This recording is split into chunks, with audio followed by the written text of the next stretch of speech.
Welcome to Transit Unplugged. I'm your host, Paul Comfort. Today, we travel to the center of the country, Chicago, where I had a great Transit Unplugged interview with Rocky Donahue, the executive director of Pace Suburban Bus, at his offices in Arlington Heights, Illinois.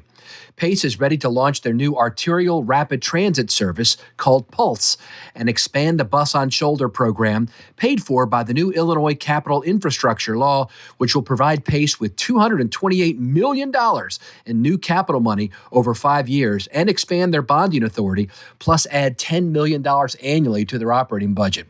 Rocky explains all this.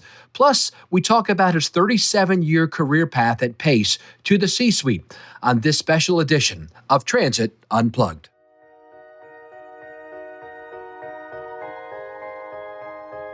What does it mean to be a successful public transit agency? What are you doing to lead the way? It's time to learn from the top transit professionals in North America. This is Transit Unplugged with your host, Paul Comfort.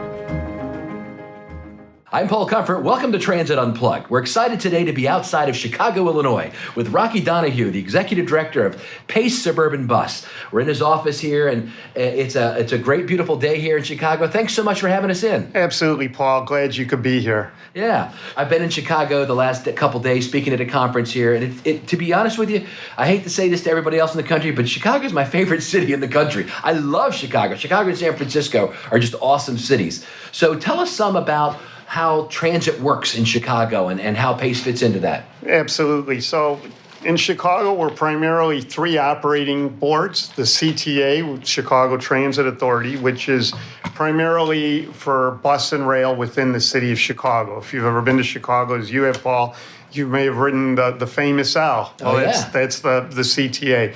Then we have our second operating division is Metro, which is our commuter rail division.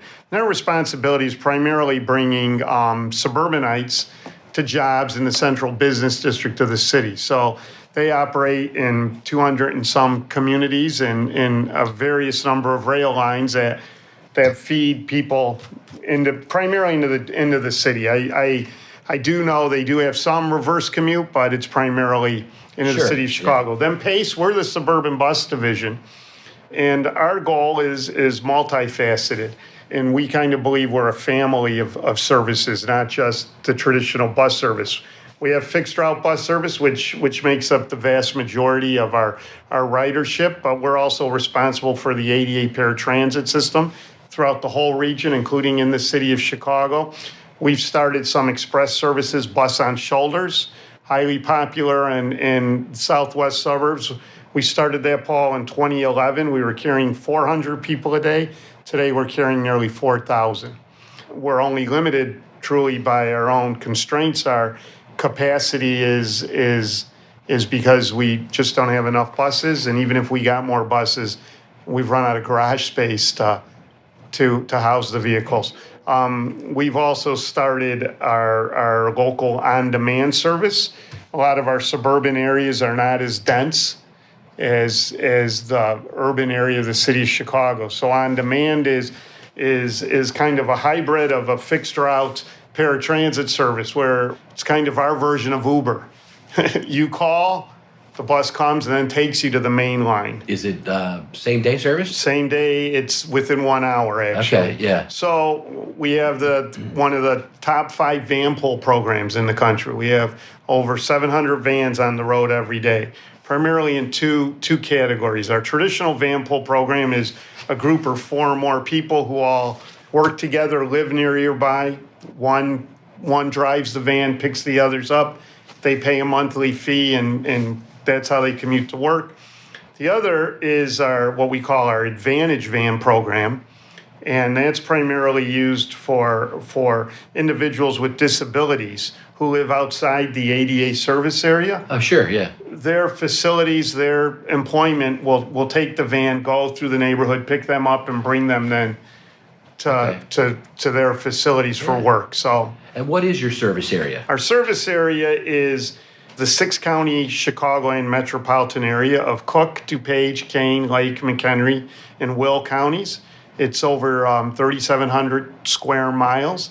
It's my understanding is if it's not the largest, one of the largest service areas of any transit system in the nation. To put in perspective, it's about the state of Connecticut, the size. Wow.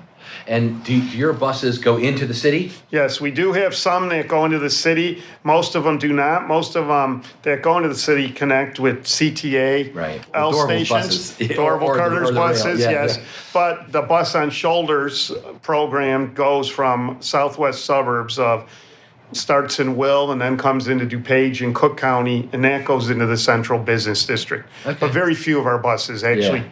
go into the city. So it's very well defined, the roles. And you told me you just celebrated the 35th anniversary of this structure? 35th anniversary. We were created in 1984 by the Illinois General Assembly, and like anything in life, Paul, there's challenges. Yeah, There's ups and downs, but this system has worked for 35 years. 35 years, we've only had to go to the General Assembly one time for what I'll call a financial bailout. That was in 2008, where the system needed more operating money, and the legislature increased sales tax to bring that in. So 35 years, if any form of government anywhere only had to say, hey, I need a little bump up one time, I think you can justify it's doing something right. Now, it doesn't mean that we can't do things better. Right. Right. So how do you roll up to our friend Leanne Redden and RTA? How does all that work? So the RTA is our financial oversight, very important. And the RTA is, besides financial oversight, also guidance on planning. And they're kind of like mom and dad. And that you've got CTA, Metra, Pace, very, very distinct agencies serving different constituencies, all very important constituencies. It's RTA, similar to maybe in your family with where mom and dad have 3 or 4 siblings and they're at the table, and sometimes as brothers and sisters, we always don't get along. We all love each other. We respect each other.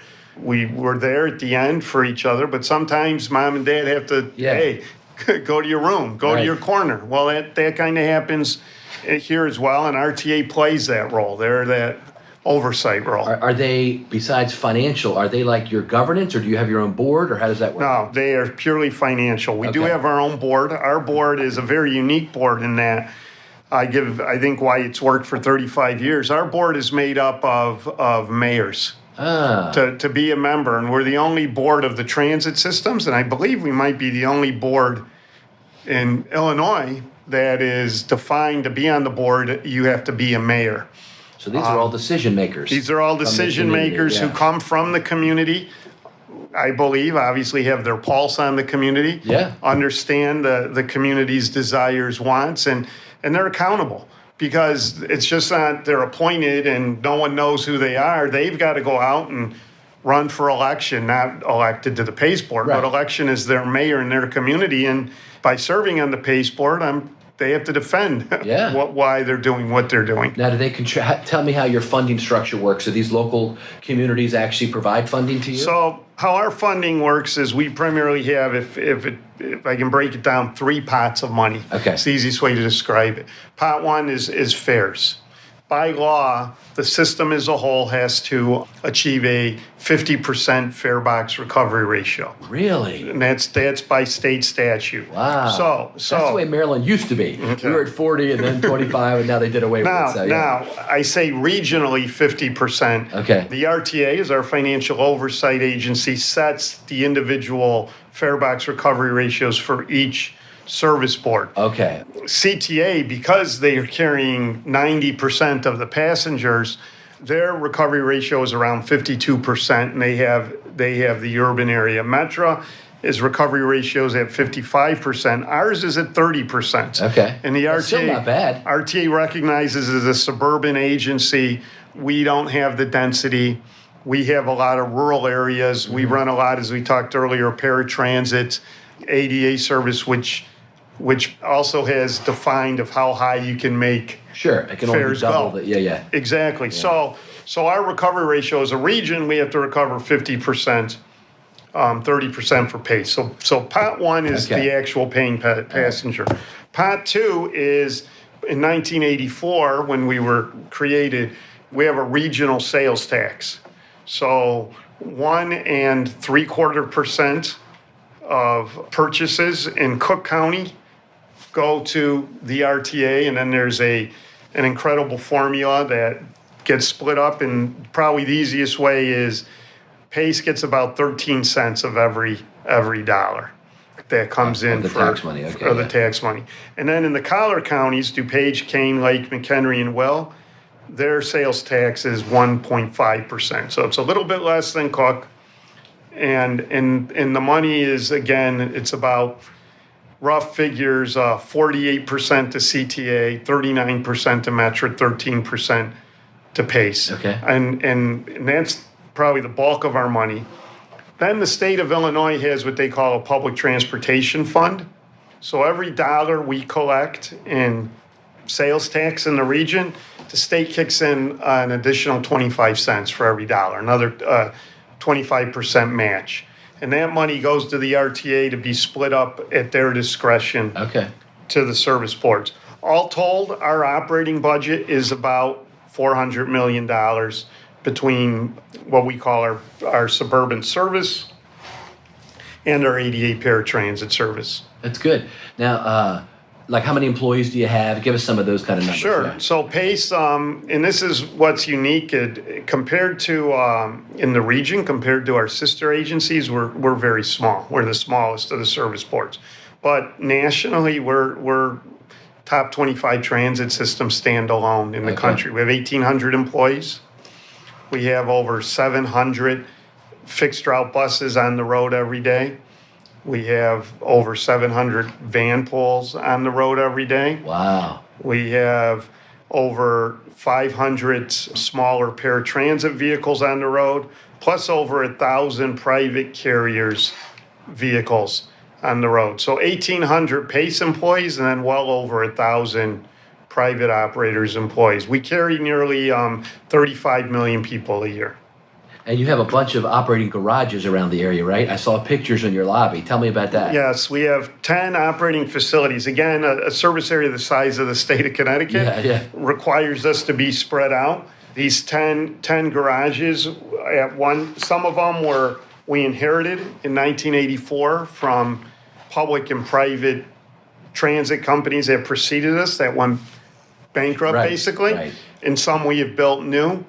And it's always a challenge of the example I'll give to you are two. One in our Northwest Division in Des Plaines. The garage was state of the art when it was built in 1962, but it's 57 years old today. Right.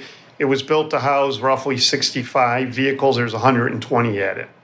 And so we're parking as many buses outside as we are inside. At Joliet, because of our I-55 service, same situation where capacity of that facility was like around 50 buses, and we're currently at like 75, where it's causing some challenges for us. And good news is the state of Illinois has just passed a capital bill, which will help us relieve some of these challenges and hopefully put us on the right track to transform this agency in the future. That's great. Yeah, we'll talk about that in just a second. You have a massive in scale operation you're running here. How did you end up being the head of it? I pinch myself, Paul, and I say that sincerely. It's I'm sure a lot of luck involved, and I'm sure hopefully some of it is because I did something right on my way. I've been at Pace. I'm in my 37th year. Okay. I started out as a financial analyst. When you were 12, it looks like. You're kind. I started out as a financial analyst, but then I shifted gears into the government relations side of the house. I always had an interest more in kind of the public policy side of things and grew up in government relations.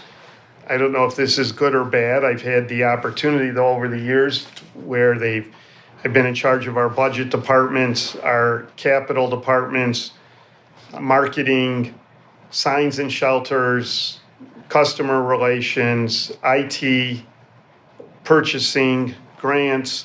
Wow. I pretty much oversaw everything but physically bus operations. Yeah. So I say, well, it's good or bad. I don't know if it was a matter they kept moving me around to get rid of me, or if they felt, hey, maybe we think he can help here. I hope it's the latter. Well, it sounds like you're the well-prepared man for this job. You know the agency inside and out, I guess. Yeah, I think it's unique. I think it's hard to find someone who has spent their whole adult life in any profession at any one company today, and so I think you're the only. So I've met 2 or 3 guys who have spent their whole career in transit.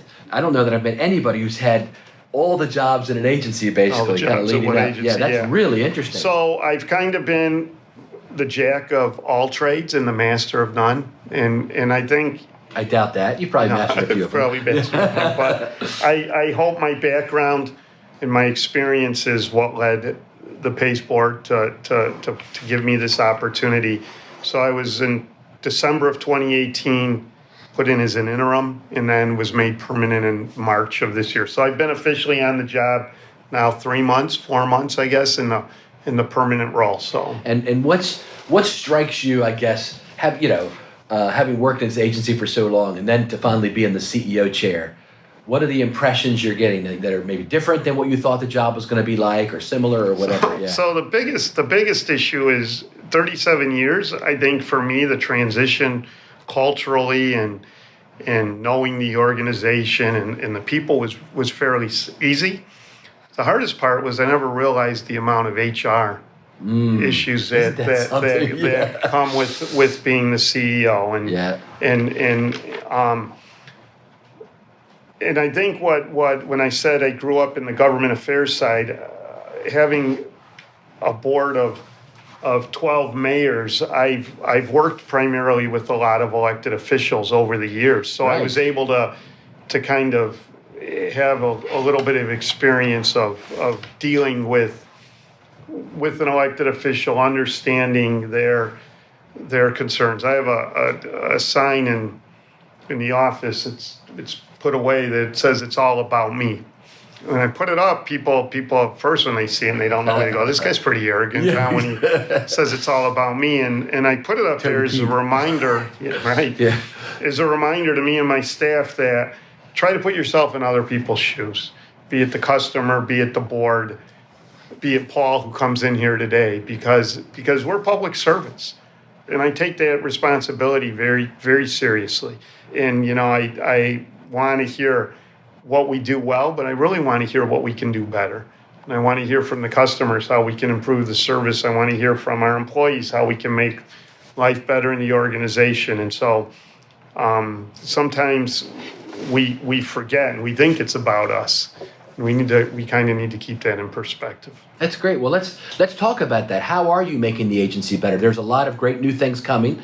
And so tell us, I guess, let's first talk about the new capital bill for infrastructure and how you're going to use that to improve things. So new capital bill. Paul, if you had came and talked to me between December and May, if you had followed me on any external stump speech I gave or any meeting I had with employees, senior staff, with constituents, I said, we need a capital bill. The last capital bill in Illinois was 10 years ago. Our paces, just to get to a state of good repair, we needed $1 billion over the next 10 years. That was just to get us to a state of good repair. Good news is the Illinois General Assembly passed a capital bill in May. The governor just signed it on June 28th, Friday, June 28th. A day that will live in infamy. They will live in infamy now. To the critics, it's like anything. There's no such thing as a free lunch. Right. And how are you paying for this capital bill? Well, we doubled our gas tax. We went from 19 cents to 38 cents. Was that an easy vote to take? I'm sure it wasn't for a number of legislators. The last time we had raised the gas tax in Illinois was 1990. So, and if you had indexed the gas tax in 1990 to inflation, it would be about 19 cents higher. And I believe that's where, at least I'm assuming, that was part of the reasoning of, okay, logical extrapolation of what would the cost be? And what they did this time is they actually have, going forward, it will be indexed to inflation. So hopefully we won't have to be here in 20 years saying we need to double the gas tax again. So we're grateful that. Why personally I think the gas tax was the right choice is about 2 years ago in Illinois, we did a lockbox amendment where we said gas taxes could only go into fund and a lockbox for transportation purposes only. Roads, bridges, highways, mass transit were one of those things. So the public has confidence. Yes, I'm paying more in gas taxes, but it's going to be used for the purposes it should be. And why should it be the gas tax? Because it's cars, it's trucks, it's the vehicles that are making the necessary, are making the damage or causing us to have to make the improvement. So I believe it's the right thing for Pace. We received an earmark in the bill of $228 million. That is the largest one-time infusion of capital money in our history. And over how long of a period? That 228 will be over the next 5 years. Okay.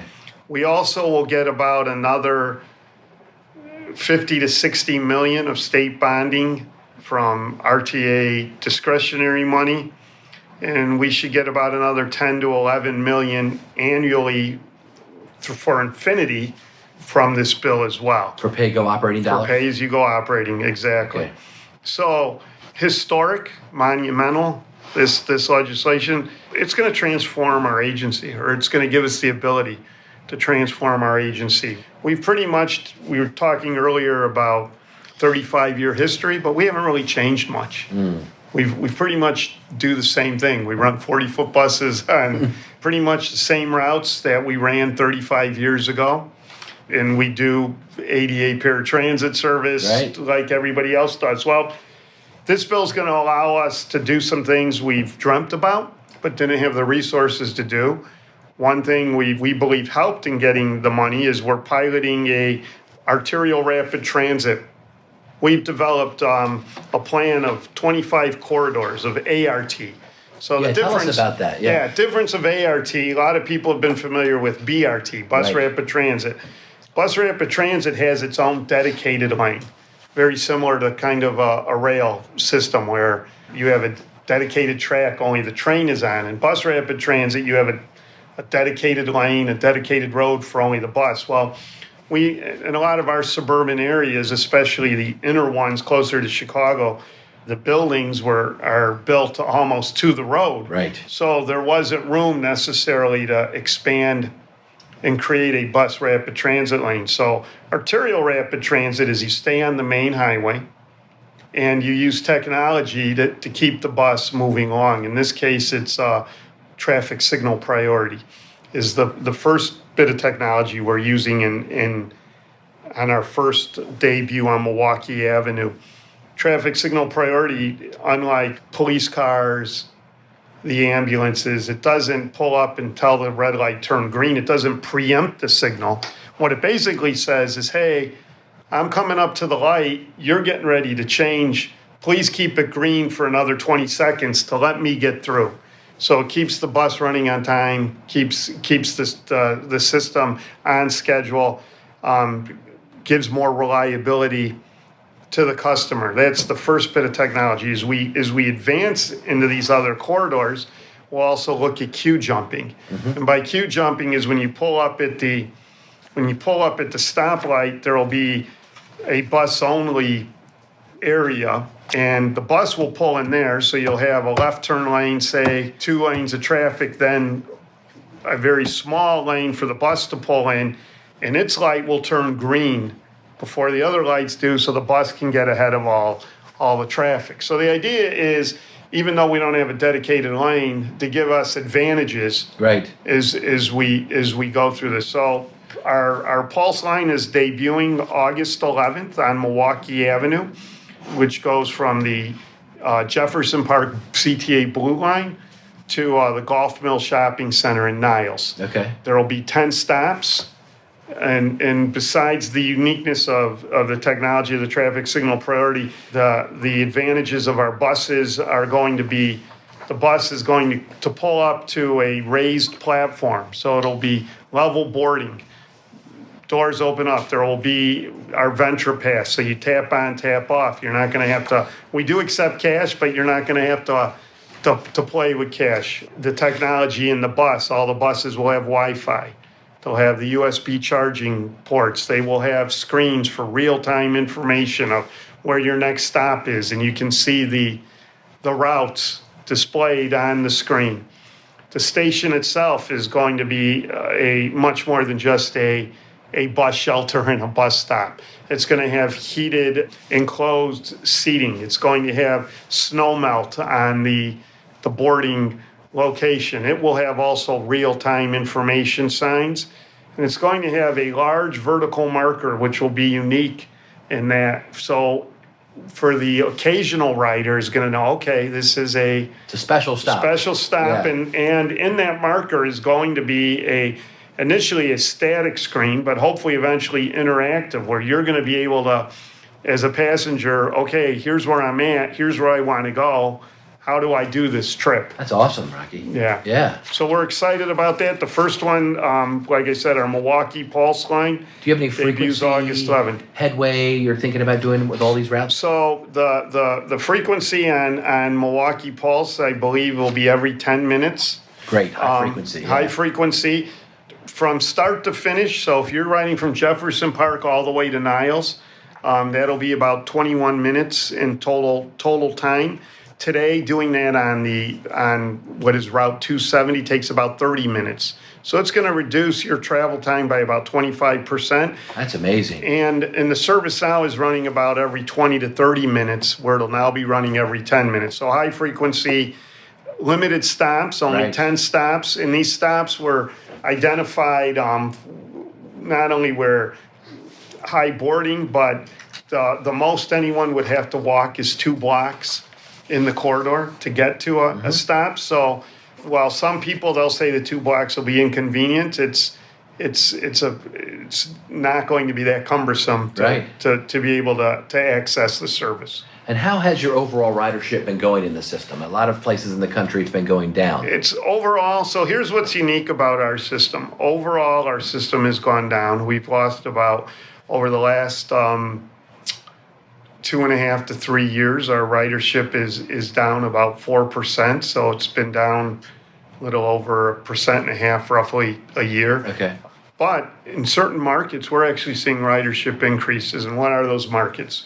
We instituted in 2011 Bus on Shoulders, where we operate on the shoulder of the Stevenson Expressway, I-55 here in Chicago, from southwest suburbs into the central business district. Ridership on that line has gone up 600% in 8 years, and it continues to grow today. We partnered with the Illinois Tollway 2 years ago on I-90 here in the northwest suburbs, Jane Addams, where again, we're not riding on the shoulder, but we have a dedicated, what we call flex lane, where Pace buses, when traffic gets congested, the bus is allowed to go in that flex lane, bypass traffic, and ridership on that service is growing 60%. Last year, in partnership with the CTA, we restructured our service to coordinate better with CTA service in the North Shore area of suburban Evanston, Wilmette, and ridership is growing in that area. So what that tells me is there are certain segments that people want, these faster services, That's right. more direct services. Yep. So we believe this Milwaukee Pulse will be great things. And it also tells me when we restructure service, as we did, as I mentioned to you earlier, we've kind of run the same service for 35 years. Yes. And when we restructure service and kind of not only go where the jobs are, go where the people want to go, we can see ridership. So with this capital bill, that's one of the things we're looking at is now let's make these investments to ensure we're not just doing what we've always done, but to grow ridership. Well, you're doing the 3 things that every city in America that grew ridership last year are doing. So it's reboot the routes where people want to go, where the jobs are now, right? It's not just all in the central business districts anymore, it's in the suburbs, Correct. right? And then 2, it is increased frequency, and 3 is reduced friction. Exactly. Those are the 3 things that everyone is doing. So I think you're going to see great improvements. And are you going to take this arterial rapid transit service beyond just this first route? Yes, so Milwaukee Pulse launches August 11th. We have 24 identified corridors that's in our awesome. suburban area. Yeah.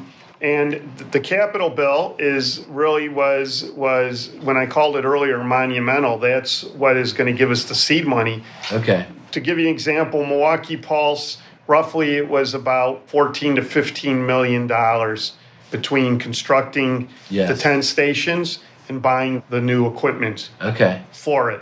So 24 times Yeah. $15 million, it adds up fast, but we now at least have the money, we can start progressing. So we're already in various stages in 3 other lines, Dempster in the northwest suburbs, 95th Street in the south suburbs, and Halsted in the south suburbs as well, are in various stages and will be the next 3 that come online over the next 2 to 5 years. And they'll have all the same features? Similar, yes, Yeah. and will be branded Pulse, and part of that branding similar is building that identification. So we have a large region, and so when people are going outside of maybe where they live to work, you had mentioned, getting people to jobs. More people live in the suburbs now than in the city. Right. More people work in the suburbs than the city, and we have a number of people who are making over an hour one-way commutes. Yeah. Because where they live necessarily isn't where the economic opportunities are. So the Pulse system will give them great advantages to access to employment, access to school, Yeah. better their lives. That's great. Any other things coming up on the horizon for you want to talk about? We're going to expand our bus on shoulders. Okay. We talked about the one on I-55. The Illinois Department of Transportation just widened the shoulder on the Edens Expressway, which And do they put extra asphalt on it to make it strong for your bus? Yes, Yeah. absolutely. So, like anything, we didn't invent this wheel or reinvent the wheel Right. here. We kind of stole the idea in Minneapolis. They have an extensive bus on shoulder program. We sent a bunch of planners up to evaluate it and realized, hey, this would work in our region. And because of the success of I-55, where we went from 400 passengers in 2011 to nearly 4,000 today, our officials are saying, you know what, this is a much more cost-efficient way than building a new rail line. Yes. Or we're using existing infrastructure, the roadway, to your point, spending minimal just to kind of build it up and make sure it can support a bus. And we already have the buses, so why spend billions of dollars creating something new? Let's do this in a more efficient way. And it's proven to work. Yeah, and it's not a right mirror removal program, right, for the cars? Not at all. You got enough room for the bus. You got enough room for the bus, and it's a good point. We've started in 2011, so we're in our 8th year of operation, and we've had 2 incidences in 8 years. And those 2 incidents were a result of a car coming into our lane, not the bus going into the car. But yeah, safety, probably like everybody you talk to, is job one, right? And it's our number one concern as well. Wow, well, you've got a lot on the plate, and now you've got the resources to make it happen. We're very excited about that, Paul, and it is an exciting time at Pace, and appreciate your coming out and letting us tell our story, and you're doing great work as well, so thank you for what you do. I'm happy to share this, especially the arterial rapid transit. That is very exciting. I think as people listen to this, you might be getting some phone calls from people around the country saying, hey, give me a little bit more on that. Yep, absolutely. All right, thanks again, Rocky Donahue, for being with us, our guest today on Transit Unplugged. Thank you. You've been listening to Transit Unplugged, powered by Trapeze Group. To stay up to date, subscribe on iTunes or Google Play, or join the conversation at transitunplugged.com. Thanks for listening.